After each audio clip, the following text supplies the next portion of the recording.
Bueno, muy feliz sábado para todos, para cada uno, para los que están acá en la Iglesia de Olivos, para mis amigos que invité a que pudieran verme a través de la camarita. También va un saludo para ellos, donde se encuentren, delante de sus computadoras. Queremos agradecer a Dios que nos permite estar en su casa en esta mañana. Estamos más cómodos, realmente está caluroso, afuera hay una brisa fresca, pero acá adentro está cálido, así que con Rafael nos pusimos un poquito más cómodos sin el saco. Queremos en esta mañana compartir un mensaje de la palabra de Dios. Para ello vamos a buscar en el libro de Daniel, el capítulo 5.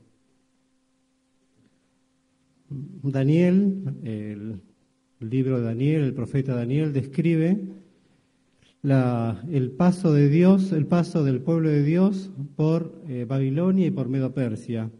Y tiene, como hemos estudiado, muchas partes proféticas y también muchas partes históricas. Esta mañana vamos a repasar un relato que se encuentra en el capítulo 5 del libro de Daniel, y vamos a leer algunos versículos. Vamos a guardar que puedan buscar en la Biblia. Este relato se encuentra en el capítulo 5 del libro de Daniel, y nos cuenta de una ocasión especial, ¿sí? Una gran fiesta. Dice, tenemos el versículo todo ya, ¿sí? Daniel capítulo 5, versículo 1, vamos a ir leyendo algunos versículos, vamos a leer del 1 al 4. Dice, el rey Belsasar hizo un gran banquete a 1000 de sus príncipes y en presencia de los 1000 bebía vino. Belsasar, el versículo 2, con el gusto del vino, mandó que trajesen los vasos de oro y de plata que Nabucodonosor, su padre, había traído del templo de Jerusalén, para que bebiesen en ellos el rey, sus grandes, sus mujeres y sus concubinas. Entonces, el versículo 3 dice, entonces fueron traídos los vasos de oro que habían traído del templo de la casa de Dios para que estaba en Jerusalén, y bebieron ellos el rey y sus príncipes, sus mujeres y sus concubinas. Bebieron vino y alabaron a los dioses de oro y de plata, de bronce, de hierro, de madera y de piedra. En aquella misma hora, el versículo 5, aparecieron los dedos de una mano de hombre que escribía delante del candelero sobre lo encalado de la pared del palacio real, y el rey veía la mano que escribía. Entonces el rey palideció y sus pensamientos lo turbaron, y se irritaron sus lomos y sus rodillas daban la una contra la otra. Damos vuelta a la página. Leemos el versículo 24 del capítulo 5. Entonces, de su presencia fue enviada la mano que trajo esta escritura. Y la escritura que trazó, escrito en palabras no conocidas, la escritura que trazó la mano decía Mene, Mene, Tekel, Uparsin. El versículo 26 dice, esta es la interpretación del asunto. Mene significa contó Dios tu reino y le ha puesto fin. Tekel, pesado has sido en balanza y fuiste hallado falto. Pérez, tu reino ha sido roto y dado a los medos y los persas. Entonces mandó Belsasar vestir a Daniel de púrpura y poner en su cuello un collar de oro y proclamar que era el tercer señor del reino. La misma noche fue muerto Belsasar, rey de los caldeos, y Darío de Media tomó el reino siendo de 62 años. ¿De qué nos habla este relato? Nos habla de qué nos habla, de qué nos está hablando. Nos habla de la caída de un imperio, ¿no? De Babilonia, ¿sí? Sabemos, Babilonia era la gran ciudad, el gran imperio, ¿sí? Fue uno de los imperios mundiales más trascendentes. Estaba constituida como una verdadera fortaleza. Estuvo en su poderío alrededor de 1200 años y Babilonia, a través de su cultura, a través de su civilización, ha influenciado mucho sobre la cultura humana en general. Esta ciudad era una verdadera fortaleza. El historiador griego Heródoto escribe o la describe como una ciudad realmente llamativa. Él veía y exageraba y decía que era tan grande que veía que sus muros tenían hasta 100 metros de altura, que tenían 25 metros de ancho. Después la historia, las excavaciones confirmaron que no era tanto, era un poco menos, pero de todas maneras era una ciudad sorprendente, ¿sí? En la Mesopotamia de Asia, rodeada por dos ríos, el Tigris y el Éufrates, ¿sí? El Éufrates daba vida a la agricultura de la ciudad. Entonces Babilonia tenía todo, ¿sí? Sabemos también por la historia y por el relato bíblico que Babilonia era sorprendente. Acá, por ejemplo, en el versículo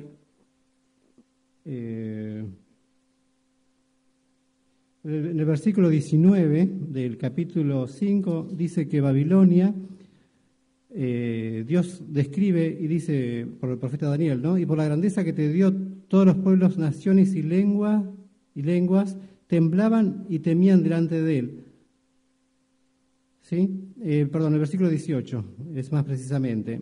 Cuando describe Babilonia, dice: el Altísimo Dios, oh Rey, dio a Nabucodonosor, rey de Babilonia, tu padre, el reino, la grandeza, la gloria y la majestad. ¿Sí? Un reino con grandeza, gloria y majestad.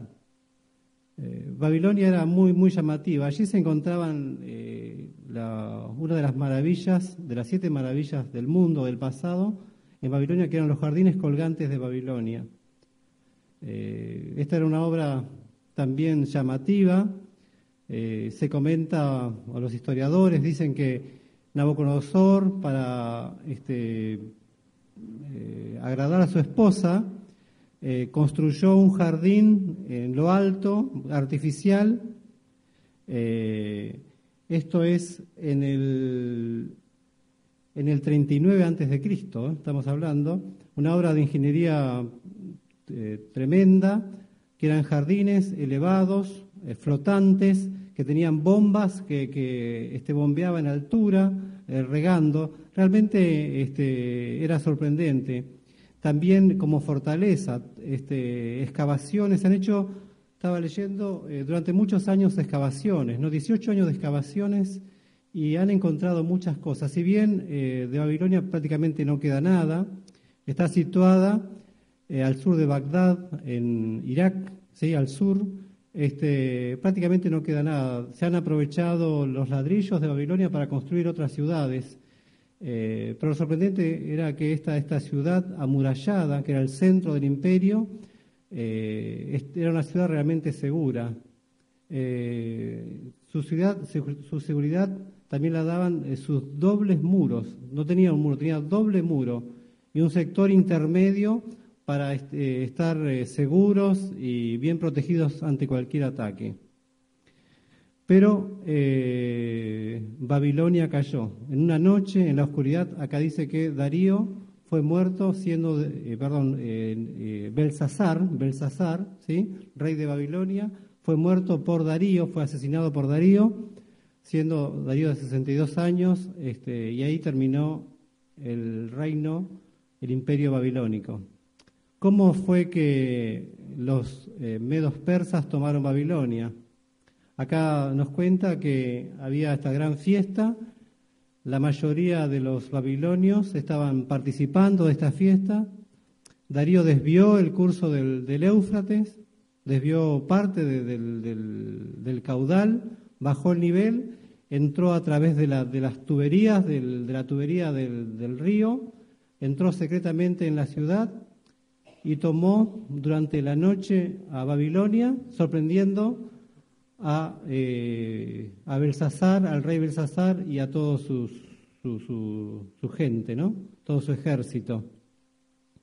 Realmente este pasaje, este relato histórico tiene mucho para enseñarnos, ¿no? Vamos a repasar un poquito nuevamente lo que leímos.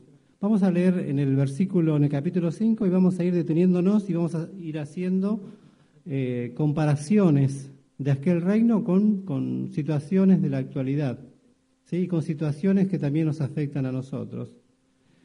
Por sobre todas las cosas, acá nos cuenta la Biblia, en el capítulo 1, vamos a ir repasando nuevamente estos textos. Versículo 1, dice del capítulo 5 en la Biblia: el rey Belsasar hizo un gran banquete a 1000 de sus príncipes y en presencia de los 1000 bebía vino.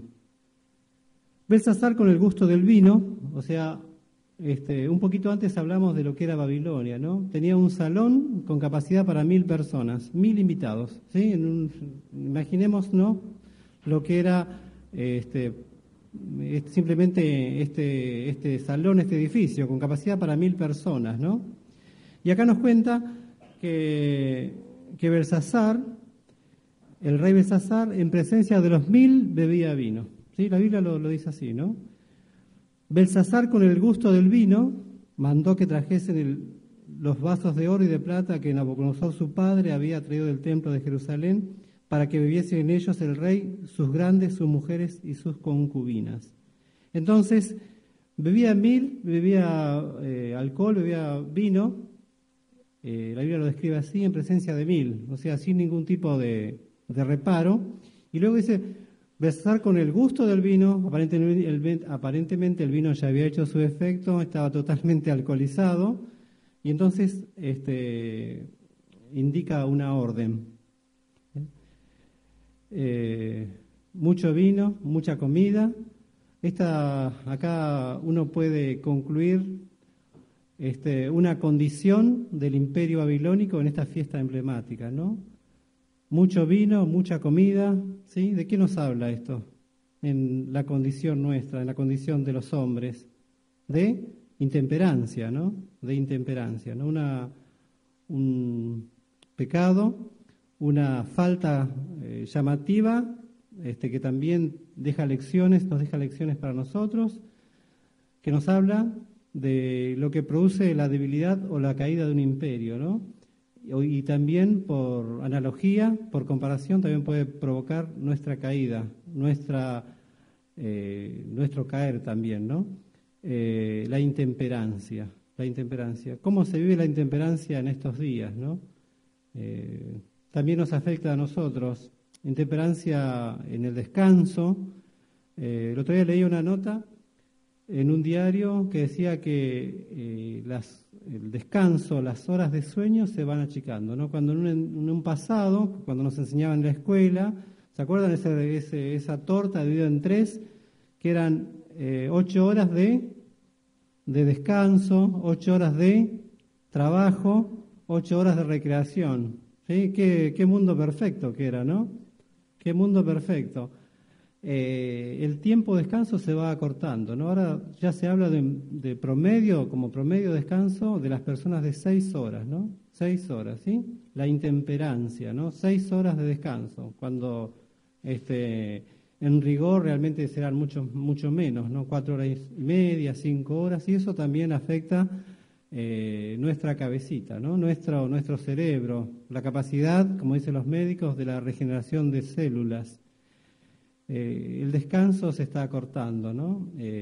También nuestra relación con los que nos rodean también sufre alteraciones, ¿no?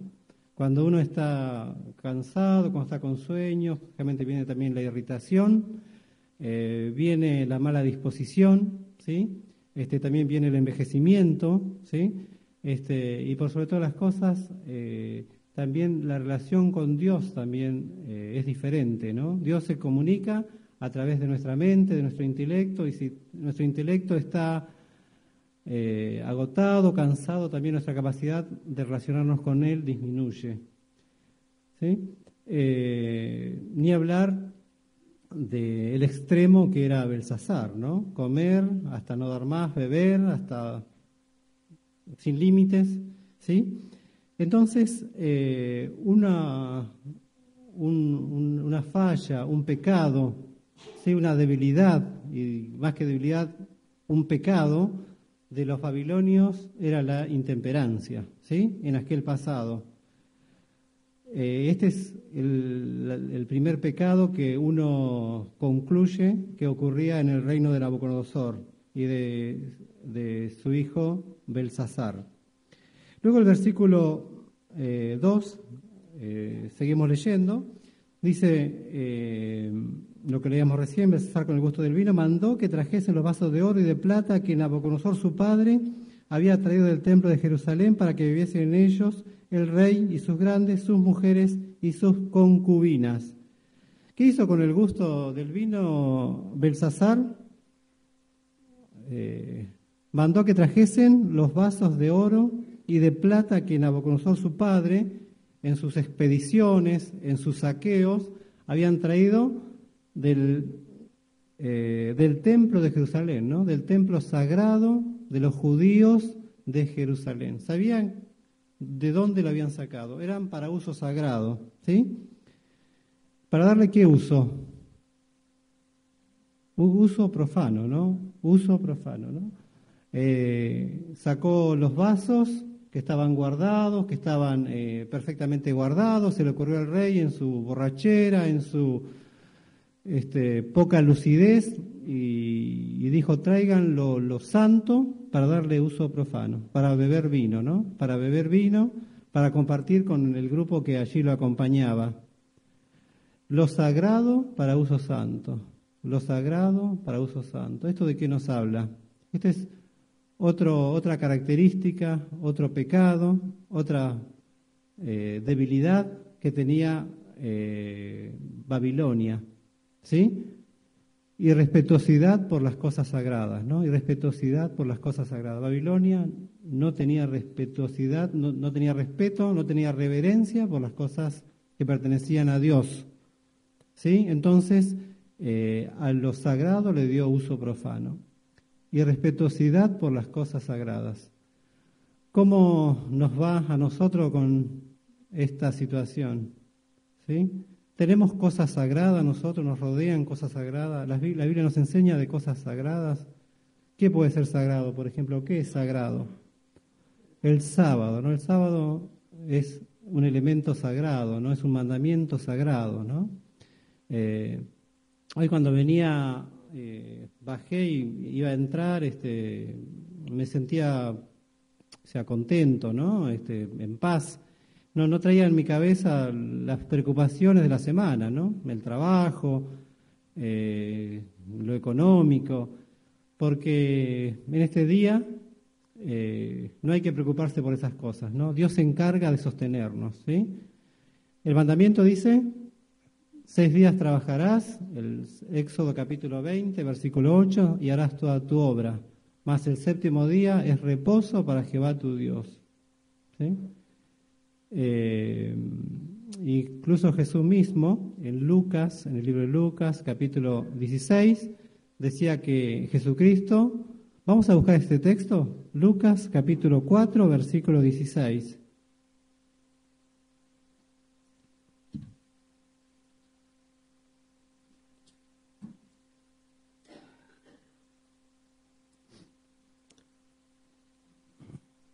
¿Lo tenemos? Dice el versículo 16: vino a Nazaret, donde se había criado, y en el día de reposo entró en la sinagoga conforme a su costumbre y se levantó a leer. Cristo mismo guardaba el sábado, ¿no? Como sabemos.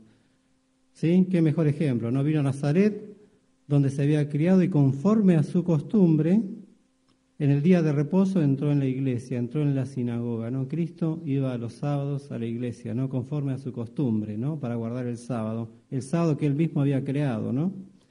¿Qué más? ¿Qué otros elementos? Hay mucho, cada uno pensará, reflexionará. Hay muchos elementos sagrados, hay muchas cosas sagradas que Dios dispuso en este mundo para que nos relacionemos y lo reverenciemos a Él. ¿Qué otro elemento más puede ser? El templo, ¿no? El templo también es sagrado, ¿no? El templo es sagrado, ¿no? A veces, lo que digo primero por casa, siempre, ¿no? No guardamos el respeto a la casa de Dios, ¿no? Acá no ocurre eso. Uno cuando está de visita lo puede decir, uno cuando está en casa, uno sabe y uno se conoce a sí mismo, ¿no? Se conoce a sí mismo, ¿no? Me llamaba la atención una cita que tenía en un librito por acá, que hablaba del santuario pasado, y decía esto, ¿no? Todo lo relacionado con la indumentaria y la conducta de los sacerdotes debía ser de tal naturaleza que impresionara al espectador con un sentido de santidad de Dios, de lo sagrado de su culto y de la pureza que exigía de quienes se allegaran a su presencia, ¿sí? La vestimenta que tenían los sacerdotes en el santuario terrenal, la conducta y la indumentaria, decía, debía ser de tal naturaleza, ellos lo sabían los sacerdotes, que impresionaran al espectador con un sentido de la santidad de Dios, de lo sagrado de su culto y de la pureza que exigía de quienes se allegaran a su presencia, ¿no? El sábado, el templo, ¿sí? Y puede haber más elementos sagrados, ¿no? Puede haber mucho más, ¿no? Sabemos, ¿no? La Biblia enseña lo sagrado en esta tierra que Dios ha dispuesto, que nos rodea y nos relacionamos para que nos acordemos, para que nos comuniquemos con Dios y demos gloria a Dios cuando nos relacionamos con reverencia con aquellas cosas sagradas que Él ha dispuesto. También, además de traer Belsasar los vasos de oro y de plata, ¿qué hicieron? Dice que para que viviesen en ellos el rey y sus grandes, sus mujeres y sus concubinas. Entonces fueron traídos los vasos de oro que habían traído del templo de la casa de Dios, que estaba en Jerusalén, y vivieron en ellos el rey, sus príncipes, sus mujeres y sus concubinas. Qué cuadro completo, qué fiesta completa, ¿no? La de el combo completo, como diríamos hoy, ¿no? Banquete extraordinario, alcohol, ¿sí? Abusos, ¿sí?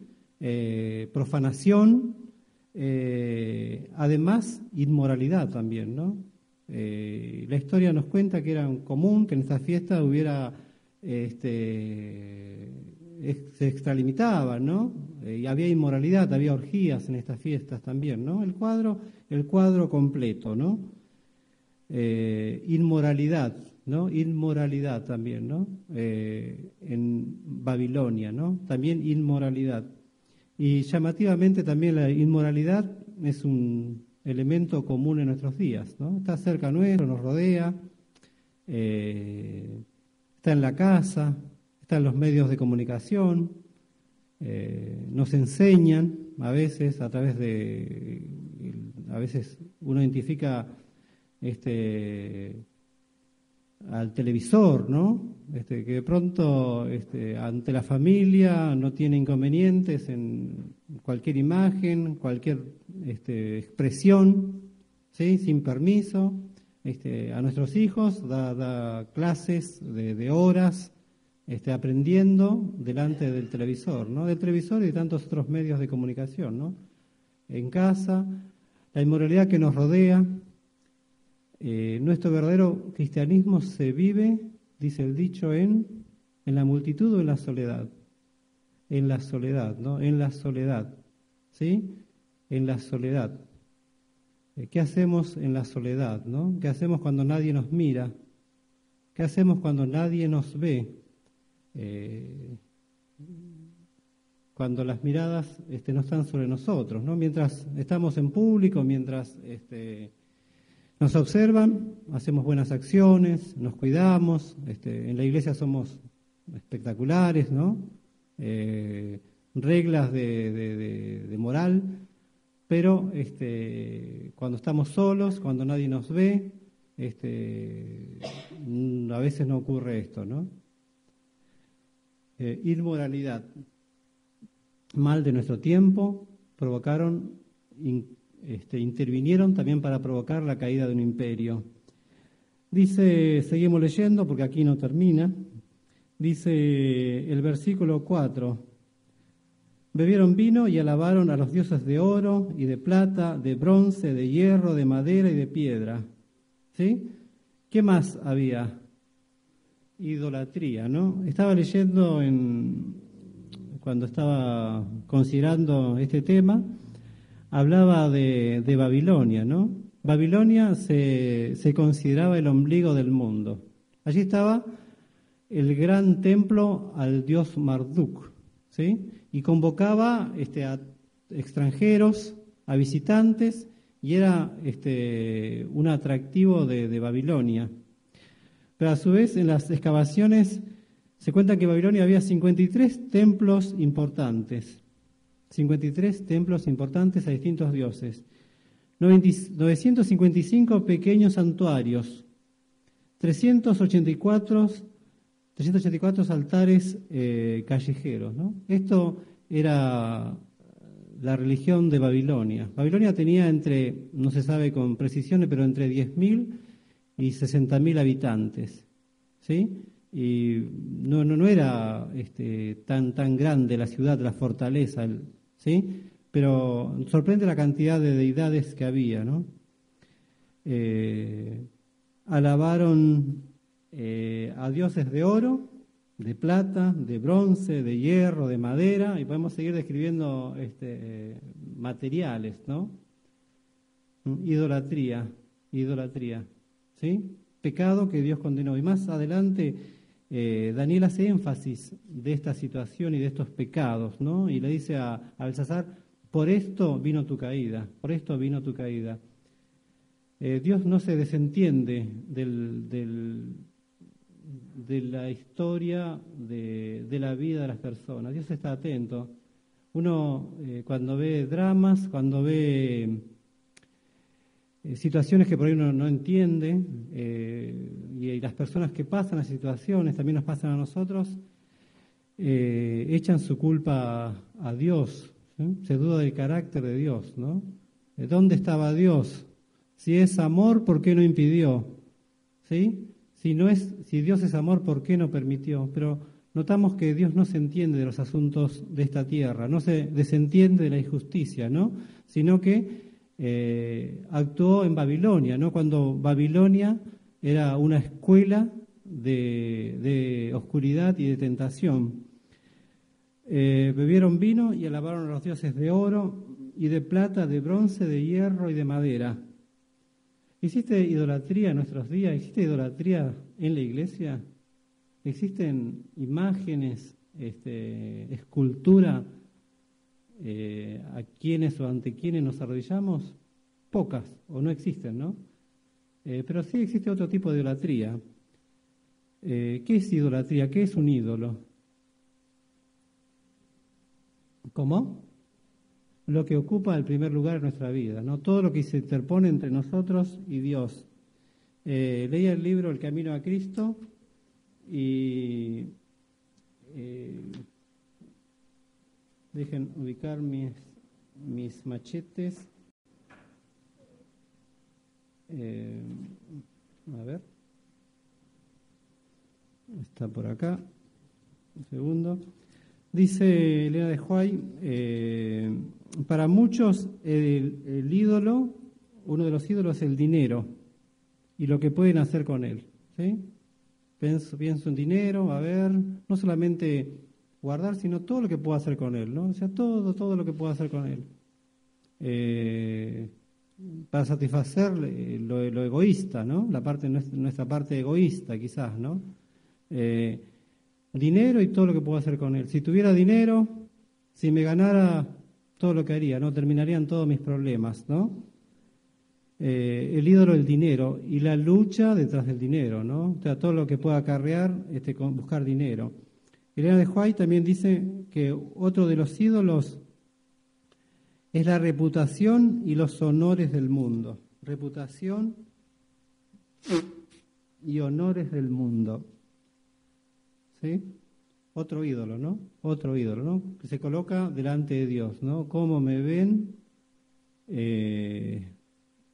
cómo soy, estoy tan preocupado por mi imagen, ¿sí? Y los honores del mundo, ¿no? A ver, hiciste bien las cosas, qué bien, no todo el tiempo esperando el halago, ¿no? Y capaz de cometer acciones, actos que después nos arrepentiríamos, ¿no? Todo el tiempo, ¿no? Reputación y honores del mundo. Otro Dios, otro ídolo, dice Elena de White, pueden ser la vida fácil, en el camino a Cristo dice esto, y egoísta, libre de responsabilidades y ataduras, ¿no? La vida fácil y egoísta, libre de ataduras de responsabilidad, ¿sí? Este es otro Dios, ¿no? No es de madera, de oro, ni de plata, ni de bronce, pero sí influye bastante, ¿no? La vida fácil y egoísta, ¿sí? La vida fácil y egoísta, el desentenderme de las cosas, el yo no fui, ¿no? ¿Cómo? El no compromiso, ¿no? El no compromiso. Es llamativo y de hermanos que uno conoce de esta iglesia, ¿no? De cómo se preocupan por otros, ¿no? Sin dar nombres, el otro día hablábamos con una persona que estaba preocupada por una enferma de la iglesia, ¿no? Altas horas de la noche, ¿no? Y teniendo que trabajar al otro día y con la lluvia preocupándose por otra hermana, ¿no? Es decir, no vivía para sí, ¿no? Vive para otros, para ayudar a otros, para aliviar la carga de otros, el dolor de otros, ¿no? El mundo abnegado, en el cual todo sería más justo, ¿no?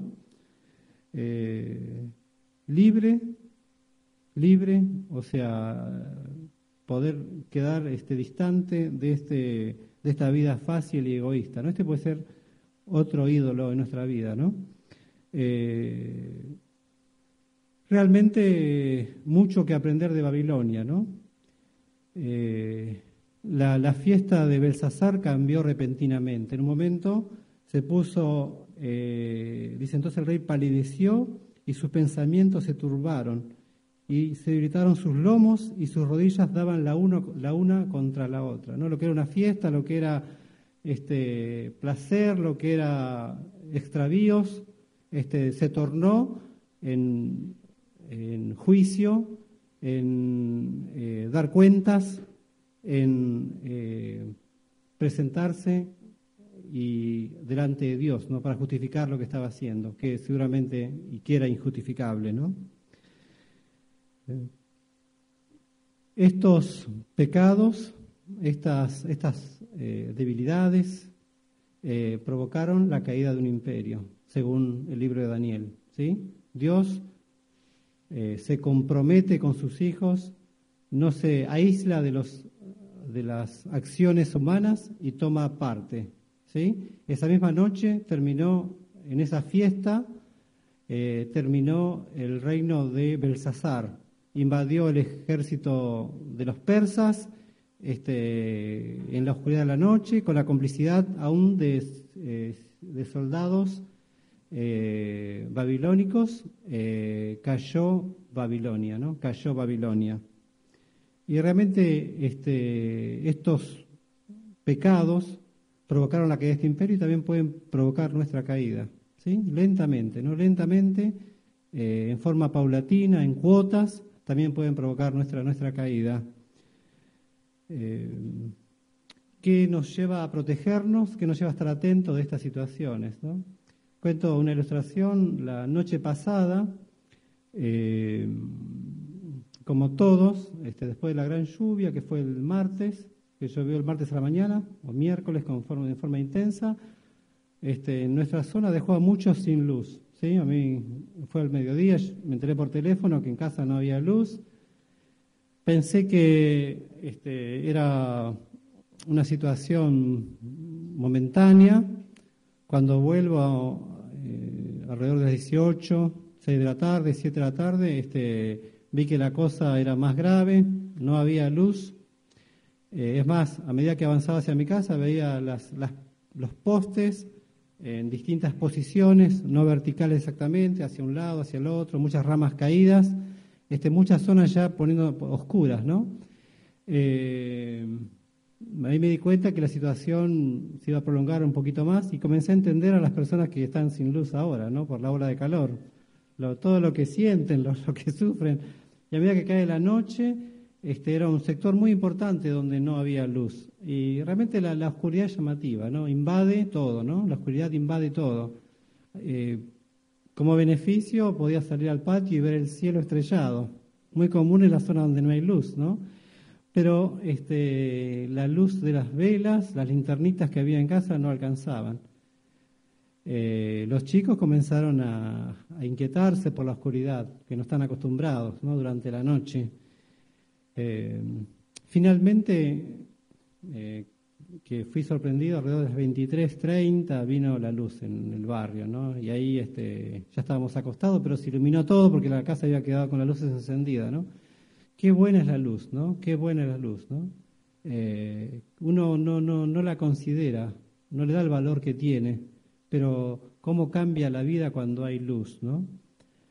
Viene la decadencia, vienen los pecados cuando estamos en oscuridad, ¿no? Cuando estamos en soledad, cuando estamos en oscuridad.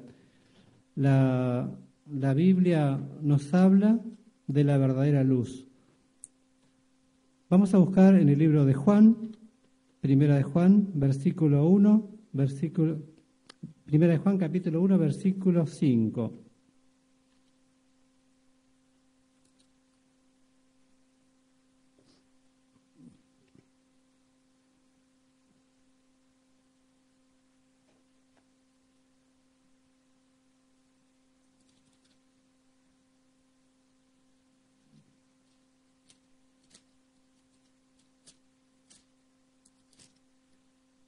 Primera de Juan, capítulo 1, versículo 5. ¿Quién quiere compartir este texto? ¿Alguno que lo tenga desea leerlo? El que lo encuentre. A ver, Katy. Este es el mensaje que hemos oído de él y os anunciamos. Dios es luz y no hay ninguna tinieblas. Dios es luz, ¿sí? Y no hay ninguna tinieblas en él, ¿sí? Muchas veces nos preocupamos por quitar la oscuridad, ¿no? Por empujar la oscuridad. Y la oscuridad desaparece por algo tan simple, ¿no? Por la luz, ¿no? Dios es luz, ¿no? La oscuridad desaparece cuando hay luz. Cuando está Dios, desaparece la oscuridad y desaparece el pecado. Acercándonos a Dios, volviendo a Él, reconsagrándonos a Él, tenemos luz. Otra vez la luz puede brillar en nuestra vida. Y también la luz se encuentra en la palabra de Dios, ¿sí? En la Biblia. Salmo 119, 105. ¿Sí? Un texto muy conocido. Salmo 119, versículo 105.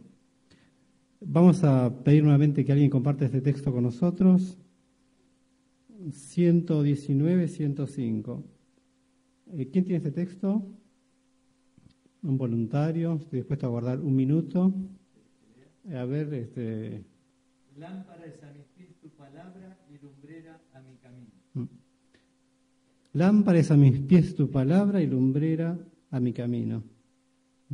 Ya hemos agotado el estudio de la Biblia, la lectura de la Biblia, ya no hay nada para encontrar. A veces pareciera que ya la hemos agotado, ¿no? Ya la leí todo, ya la leí una vez, ya la leí 3 veces, ¿no? Ya, ¿cuántas veces la leíste, no? Como que podemos pensar que es un bestseller, un libro que se lee una vez, 2 veces, 3 veces, pero la Biblia sabemos que no es así, ¿no? Siempre hay algo nuevo para nuestra vida, siempre hay algo nuevo para alumbrarnos, siempre hay detalles para enseñarnos, ¿no? Siempre hay detalles para darnos fortaleza, siempre Dios tiene algo para decirnos. La Biblia es como Dios, la Biblia es inagotable. Que podamos reencontrarnos con Dios, ¿no? Que podamos volver a su palabra, que podamos acercarnos nuevamente a la fuente de luz y la oscuridad va a huir, ¿sí? Solo en Dios tenemos gozo, solo en Dios tenemos sabiduría, ¿sí?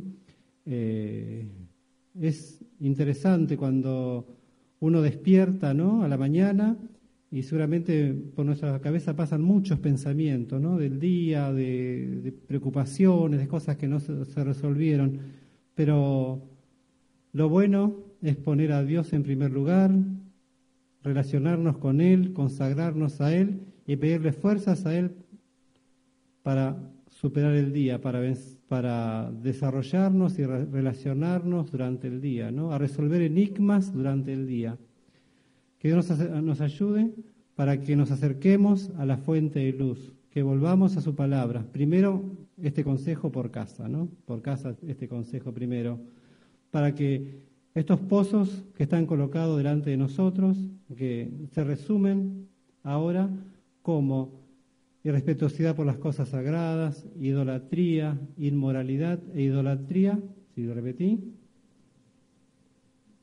e intemperancia, me ayuda mi esposa, no puedan afectarnos. Que Dios nos ayude a que, tomado de la mano de Dios y cerca de Él, podamos ser vencedores. Que Dios nos bendiga. Amén.